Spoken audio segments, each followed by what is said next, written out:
Okay, you're good. Okay, thank you.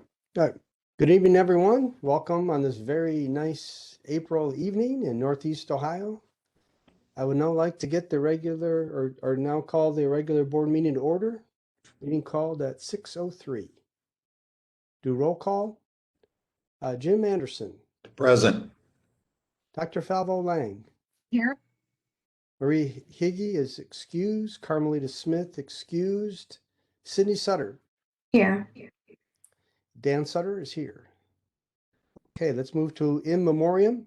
We extend our sincere condolences to the families of the following people who have passed away since our last meeting. For those we serve, Annette Rose Pappas. Annette, age 77, passed away Monday, March 22nd. She received services from the SSA department. Charles Bull Franklin Carter. Bull, age 75, passed away Friday, April 9th. He received services from the SSA department. And Tammy Margaret Ryan. Tammy, age 51, passed away Sunday, April 18th. She received services from the SSA department. And an employee who passed away, Elizabeth Beth Ann Calvo. Beth, age 43, passed away Wednesday, April 7th. Beth was an intervention specialist assistant for preschool and school-age programs. Beth worked at several locations, including Eastgate Early Childhood and Family Center, Avondale Elementary School, and Southgate School. Let us have a moment of silence to honor their life in passing.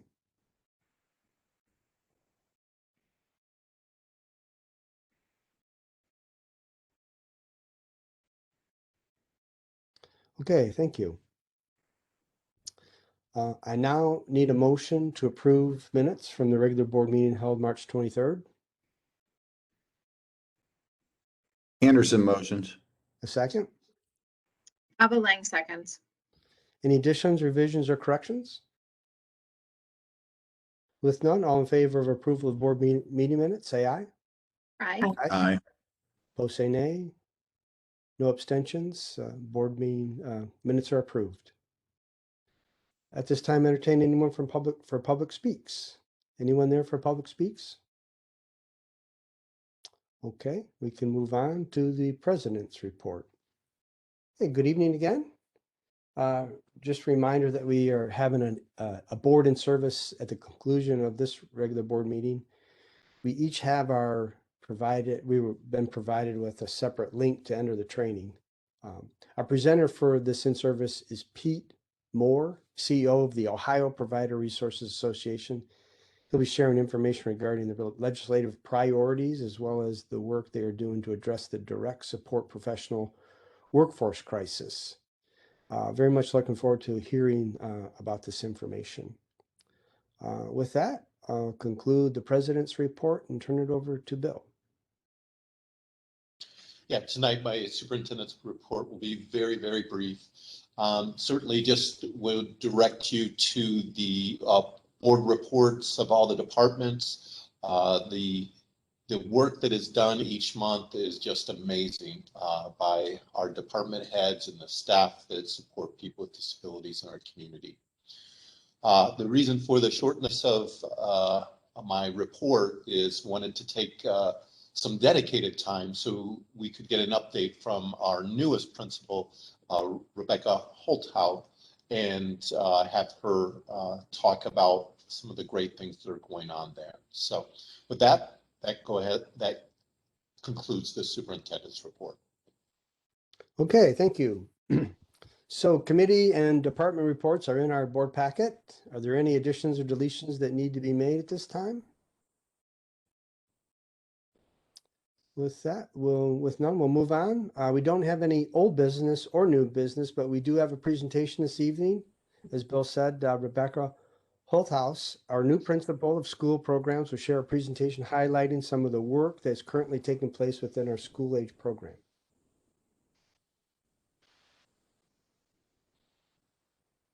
So I'd first like to take the opportunity to thank you for my opportunity to serve students at Southgate.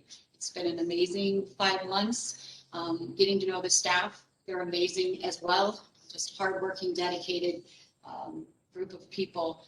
So it's an honor to be a part of that team. And of course, the management team here at the board has been tremendously supportive through this really strange school year we're having this year. But most importantly, the children are inspiring, and it has been so wonderful getting to know them. So I wanted to start out that way first off. But we'll move on with the presentation. We've started out my term at Southgate really working on climate and culture, trying to get back to normalcy after a pandemic, of course, still a pandemic, but we did invite all the students to come back right after winter break, and we are almost to capacity now. We have only 16 students learning remotely, so we're very, very excited to have all the students back, and I can say from personal experience, they're making tremendous for us just in the short time that they've been back in person. So we know that that person-to-person contact is really supporting them in their learning. So we did come back 5 days in January, and then many of our students came back with us after spring break. So we stayed remote with some of our students until that last semester or last quarter of school. So I would like to take a little bit of time to talk about the work that the staff has been doing since I started in January. Hats off to Tammy Maney. We've been doing a lot of collaboration with EASTGATE.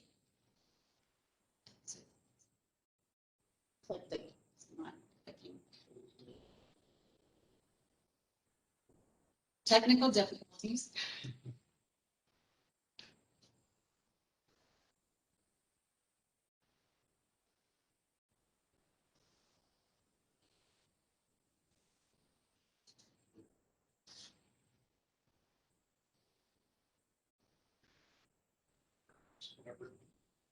Oh, okay. Okay. All right. Sorry.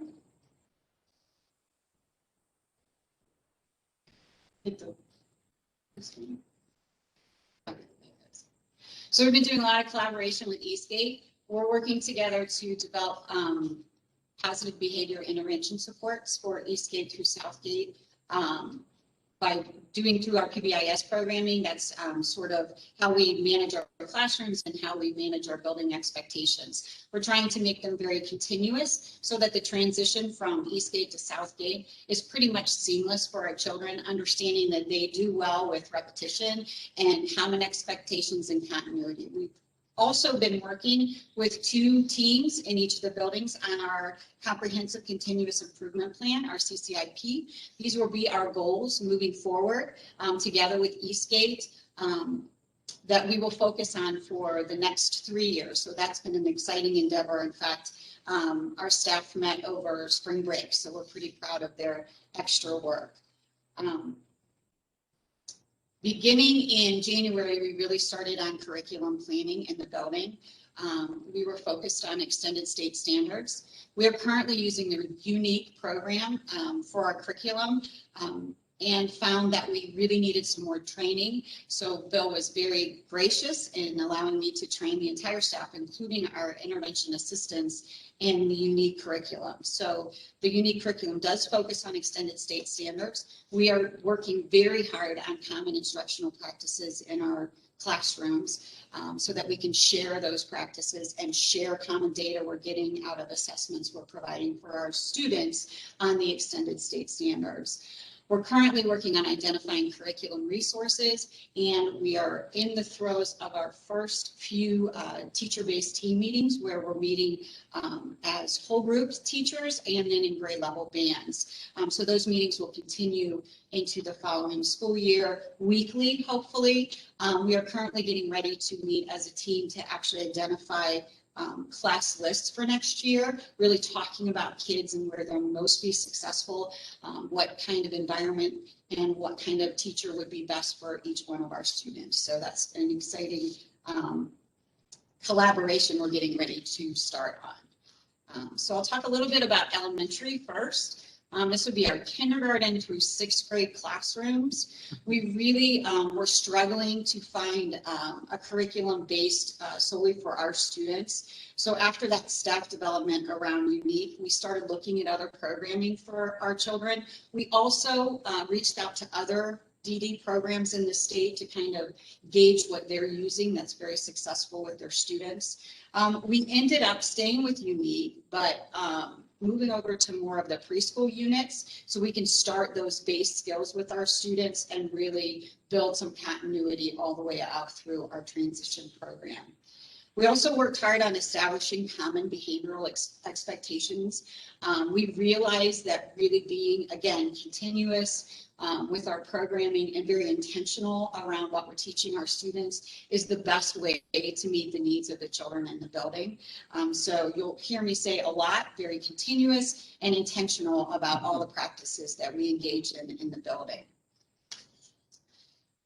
We moved on to middle school planning. We're super excited. At the beginning of the school year, we're going to actually do a novel study with our 4 middle school classrooms. We're doing James and the Giant Peach. So we're hoping to share lots of good pictures and lots of activities that we'll be doing around that novel. We're also going to be doing some career exploration with our middle schoolers, very intentional career exploration, helping them identify what their strengths and weaknesses are and where they fit in a functional world. We're also realizing that our mathematics program through Unique is really not meeting the students' needs. So we've been looking at some other programming. We focused on 2 about a month ago, and now we're moving to looking at 2 other programs to make a decision on really what's best for our children, understanding that we have to have a balance between teaching the extended state standards and functional math curriculum. We also want to give some focus to leisure activities with our students, so developing interest inventories with them and making sure that we're helping them have some fun and identifying what really makes them smile and what really makes them tick. So that's a lot of fun part of our planning as well. Moving on to high school. We're also being very intentional with our unique curriculum to create transcripts for our graduating high schoolers that we can share with with the districts that we're servicing. We find that's a need as they sort of report out the number of students that are graduating from their high schools. So we're using that unique curriculum to really identify what those transcripts are going to look like. Again, we're focusing on mathematics in our secondary programming. Really a balance between extended state standards and functional skills. And here we're moving very, again, intentionally into job-related skills and providing direct instruction around those job-related skills. So moving on to our transition planning, this includes our community education program. We're actually looking at a curriculum that we're going to initiate next year, where we will be working middle through transition students on direct instruction around work-related skills, hygiene skills, interpersonal relationship skills. So we're actually providing real lessons around what the students are going to be learning in the community.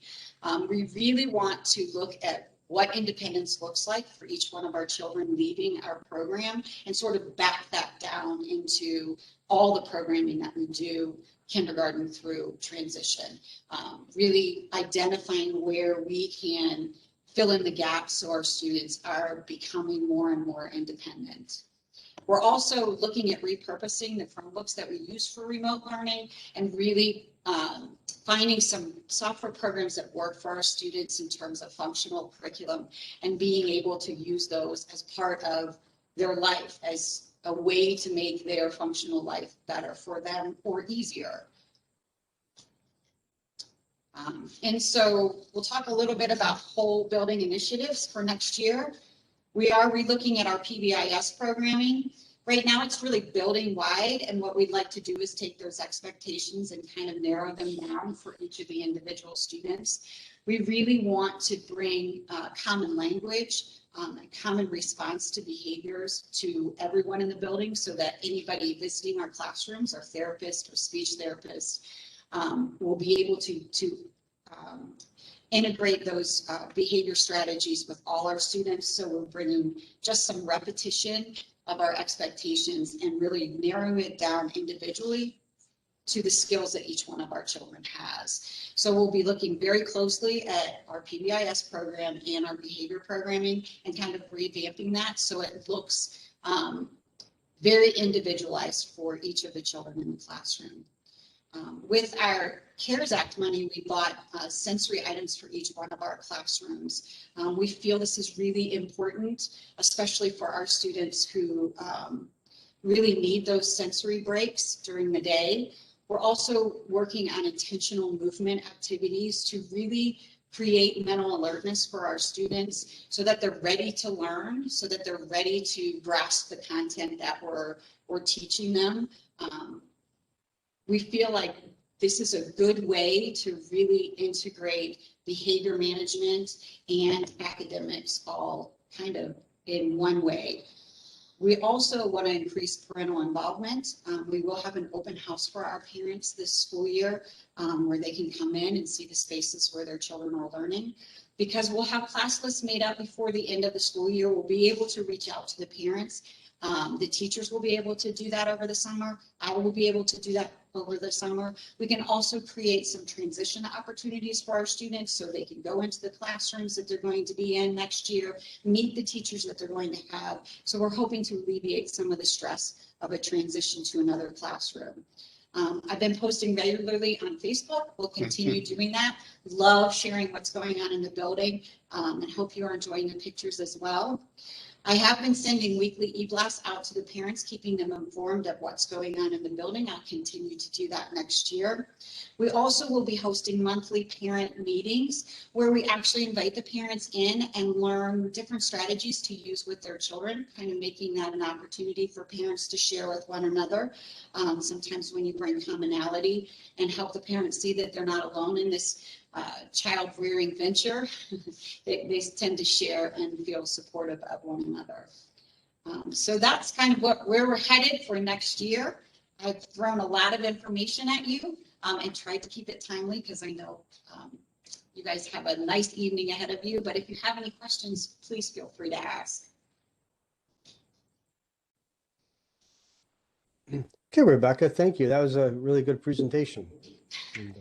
Thank you. Does anyone have any questions for Rebecca or no? All right, sounds Okay. good. Thank you. Yeah, thank you again. Okay, at this time, we will review policies that are slated for first reading. Connie Polton, Director of HR, will present the policies. Good evening, Board. Policy 2.26, use of board vehicles, was revised. We did add language to specify that when using board vehicles, seatbelts are required, texting or using handheld phones are prohibited, and any damage incurred to the vehicle must be reported immediately.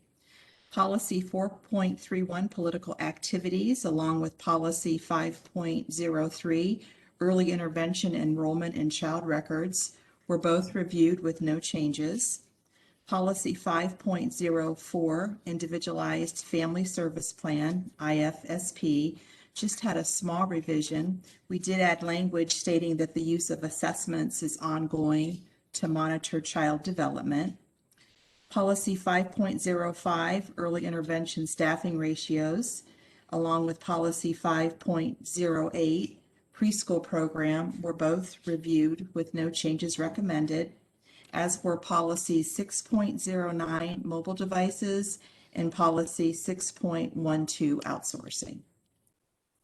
Thank you. Okay, thank you. That brings us to resolution 04-1521 to approve board expenditures for March 2021. I need a motion. Alva Lang moves. In a second. Anderson seconds. Thank you. And discussion from Lee. Good evening, everyone. So during the month of March, we had total local revenues of 909,000, total state revenues of 222,000, and total federal revenues of 2.8 million. As you'll see, we did receive waiver reconciliation in the amount of 2.8 million during the month of March, giving us total revenue just under 4 million. We had 3 payrolls during the month of March, nothing really out of the ordinary to note out of any of those payrolls, totaling about 1.9 million, 771,000 paid in benefits, and other expenditures of 291,000, giving us total expenses for the month of 2.9 million. Our revenue did exceed our expenses by 1.04 million. Looking at our year-to-date negative financial position of 5.5 million here. Looking down further here at the cash, starting our cash balance at the end of the year of 53.6 million. We did carry over 2020 purchase orders in the amount of 1.14 million, which gave us unencumbered cash at the beginning of the year of 52.4 million. Currently, at the end of March, we have 10.64 million in open 2021 purchase orders, including our negative financial position, giving us unencumbered cash at the end of the month of 36.2 million. Looking at our budget versus actual here, just focusing on the year-to-dates, we've received 6.3 million, which is 12.36% of we expect to receive. Looking down at expenditures, 11.8 million year-to-date, which is 22.45%. Our target currently is about 25%. Looking over on the far right, our total budget remaining as of the end of March, which is mostly made up of personnel, expenses, and waiver match that has not been encumbered on a purchase order of 30.36 million. Again, like I mentioned, we carried over 1.14 million in 2020 POs. To date, as of the end of March, we've spent 255,000 off of those purchase orders. We've closed 718,000, and we still have a little balance of 168,000 remaining. Now, looking at our resolution 04-15-21, you can see the 3 payrolls here. They're all pretty much even, really nothing to note out of any of those payrolls. And then our week by week breakdown totaling 1.06 million. And then of course our list of bills, if you've had a chance to review that. But if there are no further questions, requesting approval of resolution 04-15-21. Okay, thank you, Lee. All in favor of the resolution, say aye. Aye. Aye. Opposed, say nay. No abstentions. Financials for March are approved. Move on to second reading of board policies presented at the March board meeting, and they'll be presented by Connie. Policy 2.33, independent service providers. Policy 2.34, competitive bidding. Policy 3.02, dangerous weapons and firearms. And policies 4.34, collective bargaining agreements. And 5.11, anti-harassment, anti-bullying in schools, were all reviewed with no changes recommended. Policy 5.27, preschool transitions, did have some minor changes that are recommended. The preschool program was identified, and early Head Start and Head Start agencies were added to the policy as possible partners to our DD early childhood staff. Policy 6.04, data classification, and policy 6.07, guest access, were also reviewed with no changes. And finally, policy 6.08, IT incident response, just minor revisions. We added ransomware, which is a malware that employs encryption to hold a victim's information for ransom. And a sentence was also added that states that steps should be taken to help mitigate security-related incidents from happening. Thank you. Okay, that brings us to resolution 04-16-21, provides approval for board policies presented for second reading. I need a motion to approve. Calvin Lang moves. Second. Anderson seconds. Thank you. And all in favor of the resolution for second readings, say aye. Aye. Aye. Opposed, say nay. No abstentions. Board policies are approved. All right, so I now need a motion to adjourn. Calvin Lang moves. Second. Anderson will second. Thank you. All in favor, say aye. Aye. Aye. Opposed, say nay. No abstentions. We're adjourned at 6:28. So now we'll sign off of this meeting and sign back on for the training meeting that the link Bill sent out yesterday. Thank you.